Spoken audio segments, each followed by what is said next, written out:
La perversión humana no conoce límites.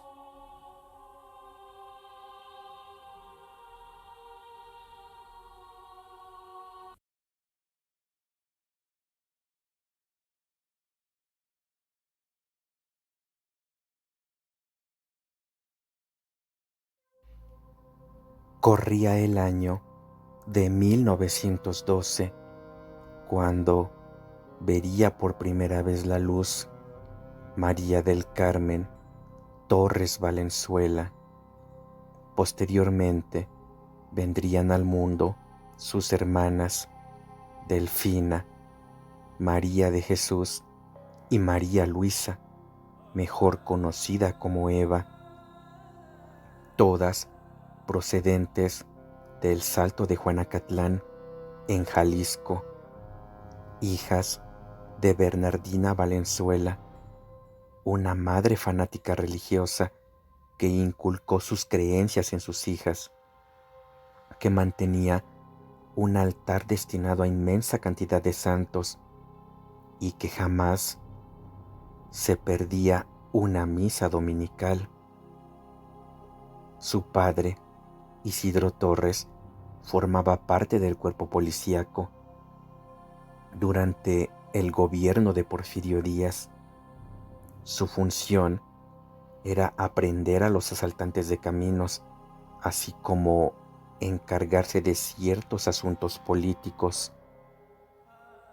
Era un hombre rudo, padre violento, alcohólico, que acostumbraba a maltratar a su familia e incluso obligaba a sus hijas a observar las ejecuciones que realizaba. Es por este motivo que María del Carmen, aún siendo una adolescente, decide fugarse con su novio Luis Jasso, de 60 años, quien le proporcionaba dinero y una casa. Al enterarse Isidro Torres de la fuga de su hija, decide ir por ellos, encargándose primero de Luis Jasso y posteriormente encarcelando a su hija María del Carmen, quien permanecería encerrada durante 14 meses debido a que los guardias temían el regreso de su padre. Todo ello debido a que a Isidro Torres le encargaron la aprehensión de un presunto delincuente llamado Félix Ornelas, que era un hacendado sospechoso de varios delitos, pero que, al oponerse al arresto, recibió varios tiros por la espalda por parte de Isidro Torres, lo que lo obligó a convertirse en un prófugo de la justicia. Es por esta razón que, temiendo las represalias, la familia Torres Valenzuela decide cambiar su apellido por el de González Valenzuela. En 1935, las hermanas ingresan a laborar como obreras a una fábrica de hilados y tejidos donde reciben un salario miserable. Por aquel entonces, María del Carmen se convierte en concubina de un hombre cincuentón, dueño de una tienda de abarrotes, con quien había iniciado una relación, pero que, al enterarse de que había resultado embarazada, decidió abandonarla. En 1938, María del Carmen conoce a Jesús Vargas, a quien apodaban el Gato, con el cual se fue a vivir pese a que tenía una fama de criminal y vividor. Juntos abrieron una cantina de mala muerte llamada El Gato, pero el alcoholismo y los despilfarros de Vargas hicieron que el negocio se fuera a la bancarrota. Poco después, María del Carmen se enteró de que aquel hombre la engañaba con varias mujeres, razón por la cual se decidió a abandonarlo, abriendo una tienda de vinos y licores. Para entonces, Isidro y Bernardina habían muerto ya y habían dejado una pequeña herencia a sus hijas. Es por ello que Delfina, al darse cuenta de las ganancias del negocio de su hermana, decide abrir una cantina. Pero entonces descubre que el alcohol puede ser acompañado por algo más, y uniéndose a las prostitutas que paseaban por aquellos lugares, decide abrir un prostíbulo en donde incluso ella misma llegó a participar. Se trataba de un negocio clandestino, pero que, una vez que María del Carmen decidió unirse a ella,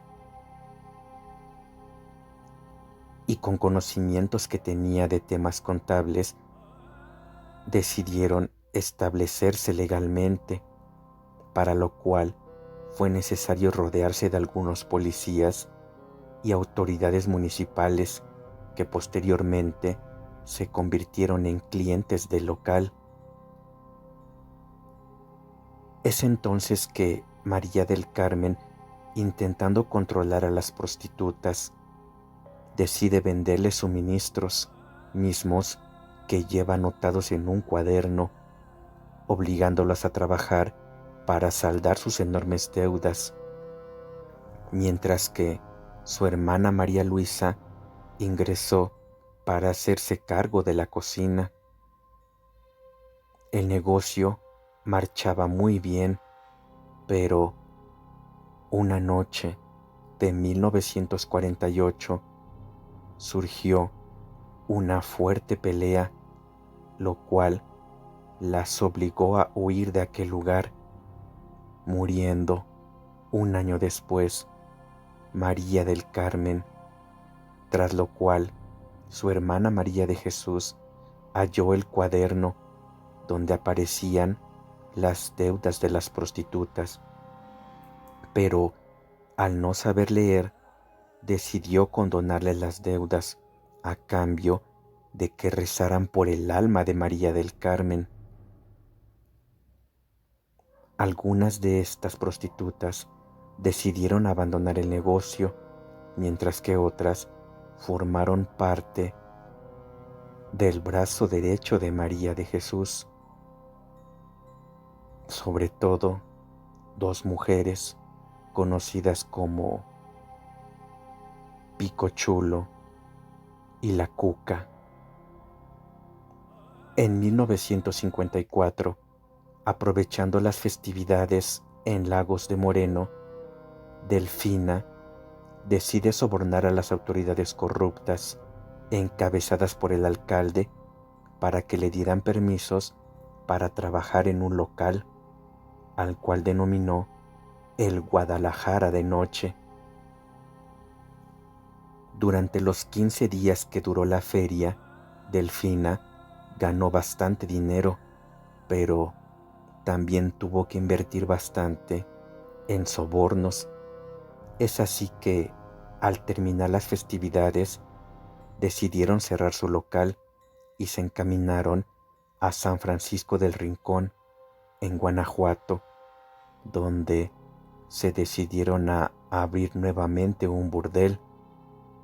Entonces, María de Jesús decidió comprar una vieja casona a la que denominaron nuevamente el Guadalajara de Noche. Durante un viaje que María de Jesús realizó a León, Guanajuato, llegó a un elegante burdel propiedad de una de sus expupilas llamada Laura Lárraga. Fue tanta la elegancia y el prestigio de aquel lugar que María de Jesús quedó impresionada y se decidió a abrir un nuevo establecimiento denominado la Casa Blanca, pero que no tuvo los resultados esperados.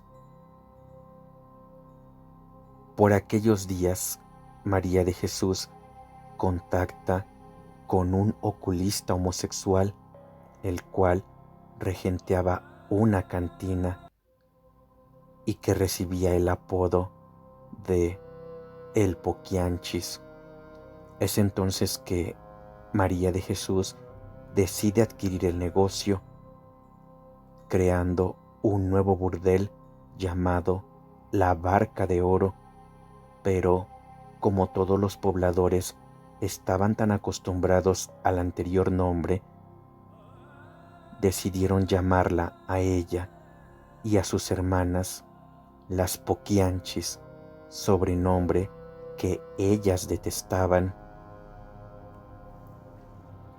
Por aquellos días, María de Jesús se dio cuenta de que necesitaba nuevas prostitutas, pero al no poder obtener el favor de las mismas que trabajaban ahí, decidió irse a los pueblos a tratar de obtener algunas personas, para lo cual se ayudó de Francisco Camarena García, que fungía como chofer, y Enrique Rodríguez Ramírez, quienes llevaban a las muchachas reclutadas.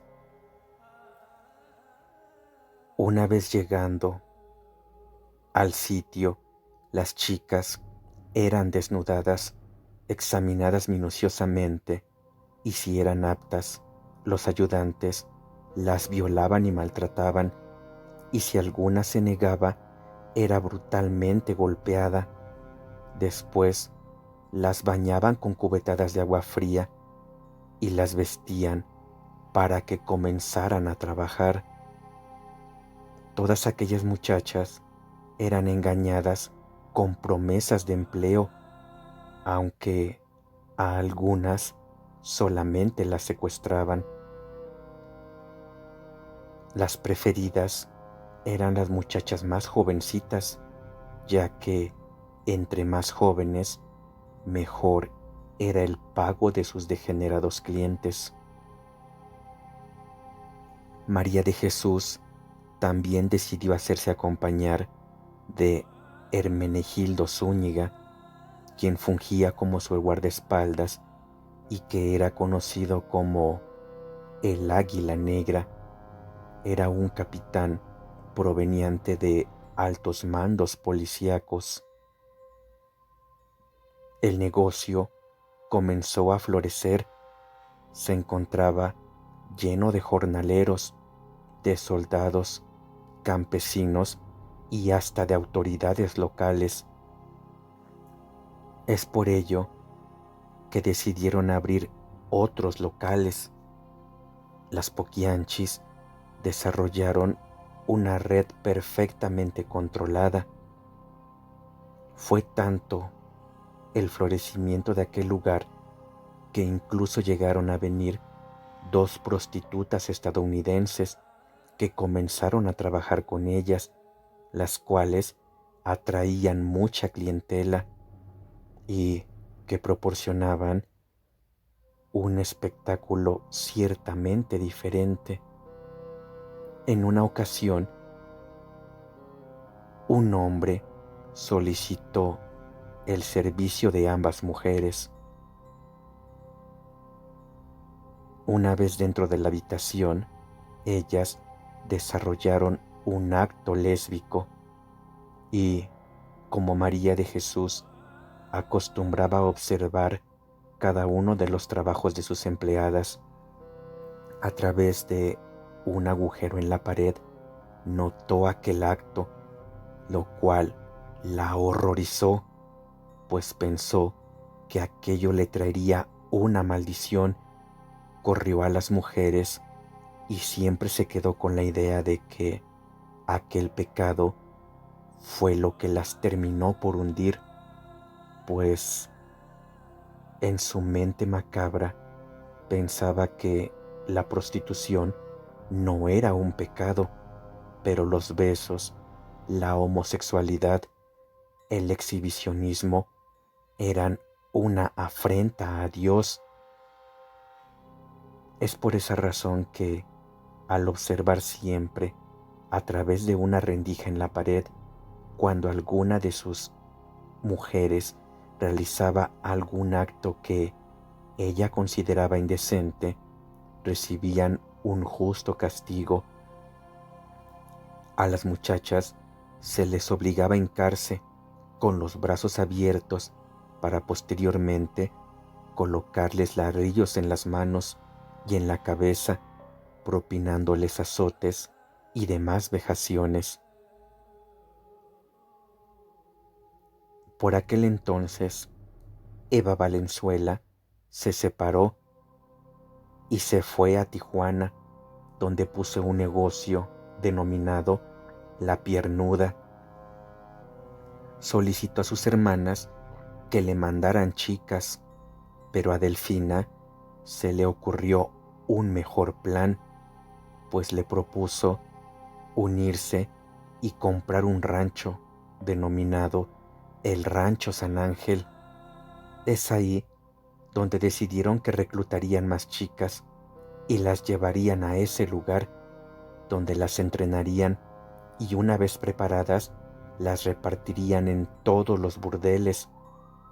Pero también aquel rancho fungía como sitio donde torturaban, golpeaban y masacraban a las muchachas, a quienes, con palos que contenían afilados clavos de hierro y brasas en la piel, torturaban a aquellas personas que no obedecían sus órdenes. Además, las muchachas que llegaban a embarazarse eran obligadas a abortar en condiciones inhumanas y los hijos que nacían eran asesinados. Asimismo, como para María de Jesús, las mujeres que llegaban a una edad de 25 años eran demasiado viejas para el negocio, eran desechadas, enviadas al Rancho San Ángel, a donde Salvador Estrada Bocanegra, mejor conocido como el Verdugo, se encargaba de dejarlas morir de hambre, las maltrataba, y una vez que aquellas se encontraban débiles y no podían defenderse, las enterraba vivas en el patio, en la parte trasera del rancho. Es por ello que, para sobrevivir, muchas de las esclavas se unieron y comenzaron a torturar a las demás. En 1963, las autoridades de Guanajuato decidieron elaborar una ley antiburdeles y por ello las hermanas tuvieron que volver a Jalisco, a donde Delfina se encontró con su hijo Ramón Torres González, mejor conocido como el Tepocate, un hombre que se dedicaba a la compra-venta de automóviles robados. Cierto día, aquel fue herido de muerte en un enfrentamiento con policías en una cantina.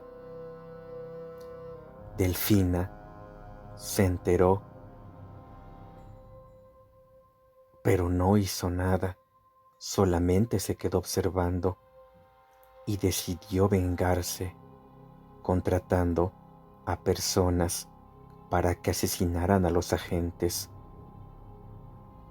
Es así que el Águila Negra decidió contratar a una serie de asesinos y no pararon hasta matar al último de los policías que dio muerte al Tepo.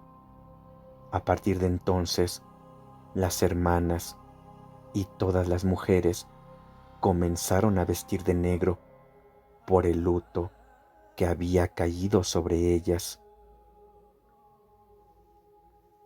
Pero, una vez entrada en vigor la ley, las autoridades comenzaron a cerrar los burdeles. Un día llegaron al negocio de Delfina y clausuraron el burdel, sellando las puertas y dejando encerradas dentro a más de 20 mujeres, incluyendo a María de Jesús y Delfina. Las dejaron sin agua, sin luz y sin alimentos, razón por la cual ellas consiguieron huir y se refugiaron en el rancho San Ángel. La mayoría de las jóvenes se encontraban desnutridas y enfermas. No tenían alimentos, carecían de los servicios mínimos, y se cuenta que, en cierta ocasión, el capitán Águila Negra les llevó una bolsa de cacahuates y una de ellas comió tanto que se indigestó y acabó muriendo. Al no poder hacer otra cosa, la arrojaron desde el segundo piso, presas de la desesperación y el hambre. Todas ellas llegaron a sufrir problemas de anemia, así como varias dolencias estomacales. Por esta razón, después de haber vivido todo esto, en enero de 1964, una de las prostitutas, llamada Catalina Ortega, logró escapar a través de una abertura en la pared, consiguiendo contactar con su familia y llegar para dar aviso a las autoridades, informando sobre el trato vil y despiadado que aquel grupo de mujeres esclavizadas recibía diariamente. El Águila Negra se enteró y se decidió a buscarla, pero no pudo dar con ella. Es por ello que, el 14 de enero de 1964, las autoridades arribaron al rancho y dieron con una serie de mujeres vestidas de negro, con faldas largas y chales desgastados. En total, encontraron a 17 mujeres repartidas en habitaciones, 3 niños, y todos en circunstancias deplorables, con aspecto descuidado y rostros de miedo. Todos tenían las caras demacradas. Una a una fueron sacadas y se solicitó el apoyo para aprehender a las 2 hermanas González Valenzuela. Es entonces que una de las esclavas mencionó que en el patio trasero había un cementerio. Una vez que registraron el lugar, encontraron cadáveres enterrados, entre los que se encontraban fetos, cadáveres de deudores, mujeres con cortes por todo el cuerpo. En total, más de 91 personas de ambos sexos. Fue entonces que se informó a los medios de comunicación, quienes, tras ver la forma de vestir de aquellas, les adjudicaron actos satánicos y de hechicería. Delfina y María de Jesús fueron puestas en custodia, pues al enterarse el pueblo del destino de sus hijas, una turba iracunda exigía que se las entregaran para lincharlas. Es por ello que el juez decidió enviarlas a Irapuato, custodiadas para protegerlas. Una vez allí, comenzó un proceso durante el cual se llevaron a cabo careos con las acusadas, interrogatorios, un proceso de investigación donde docenas de víctimas acusaron a las hermanas de las atrocidades y vejaciones recibidas. Ellas se defendieron y dijeron que jamás habían matado a nadie, pero Eran ellas quienes planeaban y ordenaban las ejecuciones.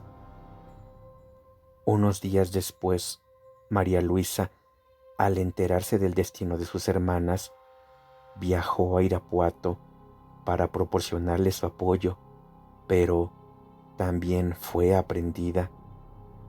Después del proceso, se sentenció a María de Jesús y a Delfina a 40 años de cárcel, a María Luisa a 26 años de cárcel, el capitán Águila Negra 35 años de cárcel y las demás imputadas 15 años de cárcel.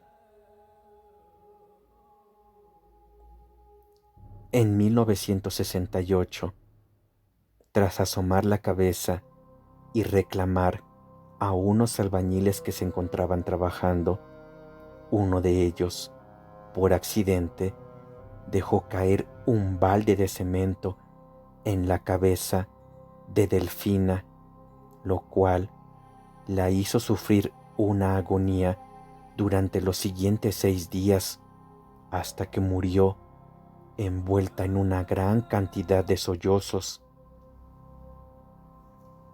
En 1984, María Luisa murió víctima de cáncer hepático. Únicamente María de Jesús sobrevivió y cumplió su condena, saliendo 27 años después, tras lo cual se casó con un hombre de 64 años, a quien conoció en prisión, muriendo a mediados de la década de 1990. Algunas de sus víctimas volvieron a sus hogares, pero hubo algunas otras que, al no saber hacer otra cosa, continuaron en el negocio de la prostitución. Esta es la historia de las hermanas González Valenzuela, mejor conocidas como las Poquianchis.